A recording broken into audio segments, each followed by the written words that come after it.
Good morning. We're taking a look at some calculator skills today and incorporating that into some application problems. So you will need your calculator, and remember you can pause the video or rewind it if you need to, so you can follow along in the calculator steps. So I'm going to take my calculator and I'm going to graph this parabola. So I hit y equals, and I'm going to graph negative 16x squared plus 64x plus 128. And then you just hit graph. So I have my window needs to be adjusted a little bit, and there's a lot of different ways that you can do that. I'm going to hit zoom, and I can do zoom standard, and then I can use some context here to manipulate this a little bit. So I want to be able to see the vertex, and I know this is a parabola opened upside down, so I need to see higher.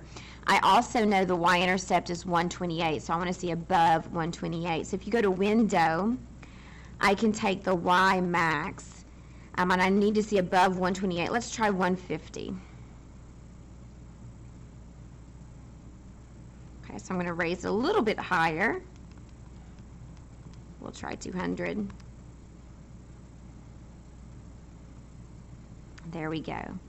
So the first thing this says is to find the vertex. So to find this vertex, we do have to know that this is a maximum. So I'm going to hit second, calculate. Let me raise this up a little bit. And I'm going to choose maximum. Okay, so find the maximum and find your cursor blinking. Notice your screen says left bound, so you want to have your cursor on the left-hand side of this vertex, and you hit enter. Then your calculator screen says right bound, so you want to move your cursor until it's on the right-hand side of your vertex. Hit enter one more time. And then it says guess, so you kind of just go to your vertex. You're not going to have that cursor be right on top of it, and hit enter one more time. Now you do have to be smarter than your calculator is and know that this is 192. So now it says find the x-intercepts, and so I'm going to kind of go about this the same way. I'm going to hit second, calculate, and x-intercepts are also called zeros. Now this will only do one at a time, so I'm going to have to go through this process twice. So notice it says left bound. So pick the one you want to start with. I'm going to find this one first. And move your cursor until it's on the left-hand side, and you may not even see your cursor anymore. It just has to be to the left of that x-intercept. Hit enter. Now it says right bound, so move your cursor until it's on the right-hand side of that x-intercept. Hit enter. And then guess, you kind of go toward it. Once again, you're not going to get right on top of it. And so I always round to 3 decimal places. There's one of my x-intercepts. If you happen to get an error that says no sign change, that meant you either didn't go left far enough or you didn't go right far enough. So once again, I'm going to hit second calc and choose 0 again. So this time, I'm going to find the x-intercept on the right. So it says left bound. I need to move my cursor till it's on the left-hand side of that x-intercept. Hit enter. Right bound, move your cursor until it's on the right-hand side. Hit enter. And then hit enter one more time. And so now I can find that other x-intercept. Okay, so for a lot of the rest of this, I'm going to change a setting on my calculator, and this is what I always have my setting in, and we've talked about this before. I'm going to go to second table set, and I leave my independent as ask. Now what that allows me to do is it allows me to type in any x value I want, and my calculator will plug that in and find the y. So go to second table, and you may have some numbers here, but now you should be able to type over top of those, and if it's full, just again type over top of those. So it says find the y-intercept, so I'm going to plug 0 in. So that's 0, 128. Find the y value, and x is 1.5, so I'm just going to type 1.5 in, and I get 188. Okay. I'm going to go ahead and answer domain and range. Domain is all real. The range will be negative infinity to 192, and that's because that's my maximum.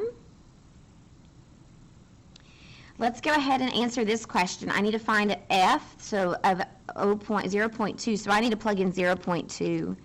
So I get 140.16. Then I want to find f of 1.1, so I'm going to plug in 1.1, and I'm going to get 179.04. Okay, so actually J part, notice what it says. Take f of 1.1, well, I have that, minus f of 0.2 over 1.1 minus 0.2. And so I'm just going to go back and type that into my calculator.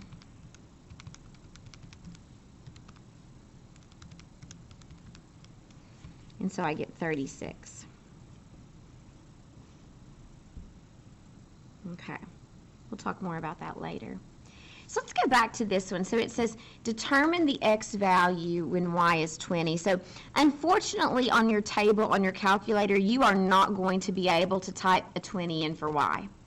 Your calculator does not allow you to type y's in and find the corresponding x. So here's what I'm going to think about. I'm trying to find where does negative 16x squared plus 64x plus 128, where would that equal 20? I mean, that's really what I'm trying to find. So actually, can I not take negative 16x squared plus 64x plus 128 and find where it intersects 20? I mean, we've learned that we can solve any equation graphically, and I'm trying to find where these two things are equal, so I'm actually trying to find the intersection point. They intersect twice. Your calculator will also tabulate this, so I'm going to do second calc, and notice there's an option here that says intersect. Hit enter. Now again, it will only find one of the intersection points at a time, so I'm going to hit first curve enter, second curve enter, and the intersection I'm trying to find. So I can see one of the x values is negative 1.279, rounding to 3 decimal places. I'm going to do that again. Second calc, intersect. So this time I'm going to scroll my calculator over to where these are. So first curve, hit enter. Second curve, hit enter. Enter one more time. I'm getting 5.279 there. So we're going to use this information to answer the questions that we see down here. So notice we're talking about a ball being thrown up and outward from a building. The height of the ball is modeled by the equation. So when we look at the graph here, and we'll talk more about this, but our x-axis is representing time, and those aren't tick marks aren't really telling us too much. I'm just saying those are time. And if you read carefully, it says the y values are measuring height. And there's an awning on the building 20 feet from the ground. Okay, so you've got this awning sticking out. Use your calculator and your information from part A to answer these questions. So it says, what does the domain represent in context of the problem? So domain is x values. Domain is x values. And so as I look at that, let me turn the page real quick. The x values here are representing time in seconds. What does the range represent? Well, if you go back and look, it tells you it's the height of the ball in feet. Or of the, yeah, it's a ball.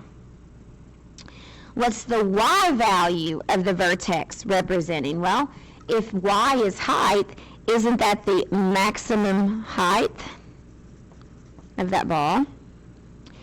And what does the x value of that vertex represent? Well, x is time.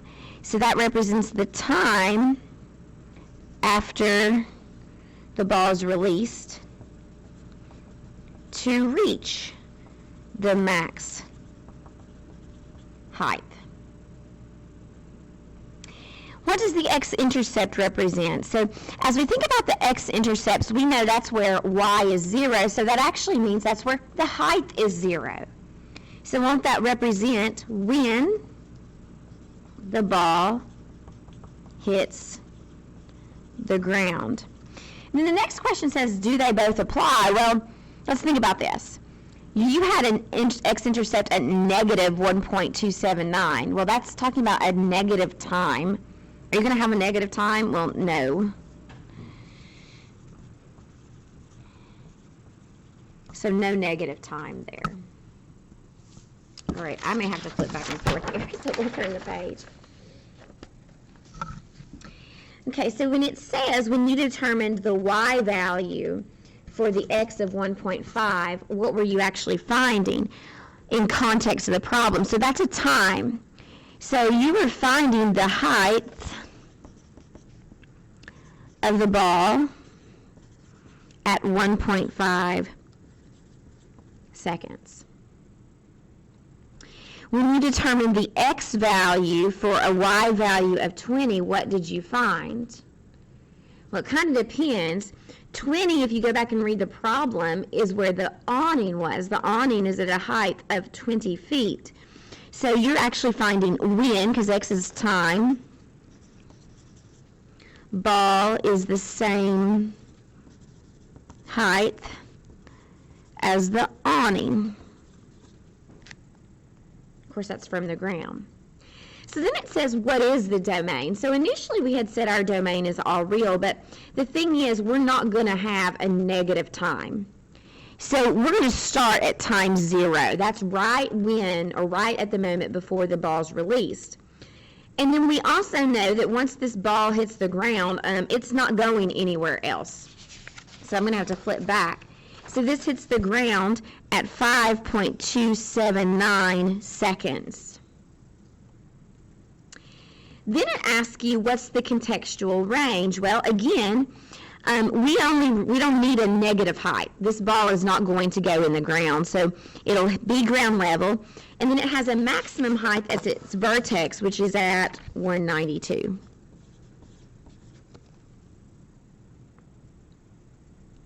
All right, from here, it says when you evaluated f of 1.1 minus f of 0.2 divided by 1.1 over 0.2, what did you find? Well, let's think about this. When you plugged in 1.1 and you plugged in 0.2, you were actually finding y values. Not just y values, you were actually finding a change in your y values. So you were actually tabulating a change in height, and that's in feet. And then you had 1.1 and you had negative 0.02 or minus 0.2. Those were both times. So you were looking at a change in time, so in seconds. So you found the answer to be, I think it was 36. Yep, 36. And that was found by taking feet and dividing it by height.